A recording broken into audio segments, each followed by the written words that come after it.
Mudança de paradigma quanto às partes no assunto provas emprestadas. O que que a gente tem que entender primeiramente sobre esse tema? A base legal das provas emprestadas, ela está no artigo 372 do Código de Processo Civil, e a gente aplica o processo civil, se aproveitando ali de uma aplicação analógica que é permitida pelo artigo 3º do Código de Processo Penal. Então vamos lá, qual que é o conceito de provas emprestadas que o próprio processo civil traz para a gente?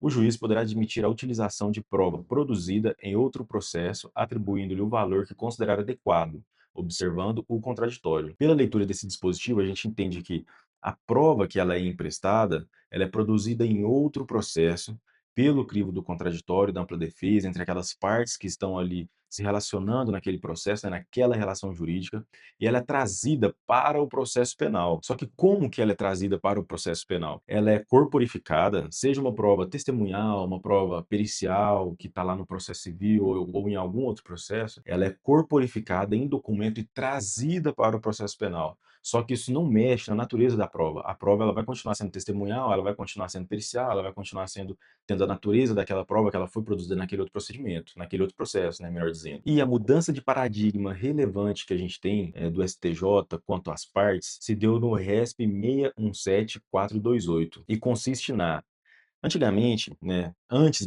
desse julgamento desse RESP, a gente tinha que a prova ela vai poder ser emprestada somente se as partes elas coincidirem. As provas, por exemplo, lá as partes do processo civil coincidir com as partes lá do processo penal. Se as partes coincidissem, aí sim poderia haver a prova emprestada.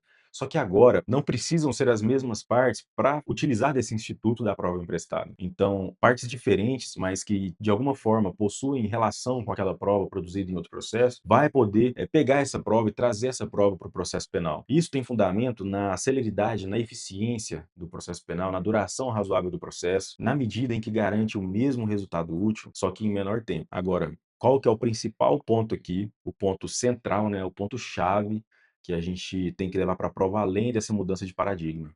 A gente tem que entender que toda prova, ela tem que ser produzida sob o crivo do contraditório e da ampla defesa. Essa prova, ela tem que, no mínimo, tá? No mínimo, quando ela é trazida para o processo, para o processo penal, né, no qual estamos discutindo lá alguma lide penal, seja pela defesa, seja pela acusação, tem que ser oportunizada à parte o contraditório e a ampla defesa. Esse é o ponto crucial aqui, o ponto central sobre esse instituto da prova emprestada. Então, pessoal, foi um videozinho rápido, só falando aí da mudança de paradigma, tá? Vou deixar aí na descrição o resumo, o meu resumo pessoal dos meus cadernos que eu utilizo para fazer revisões para a prova, etc.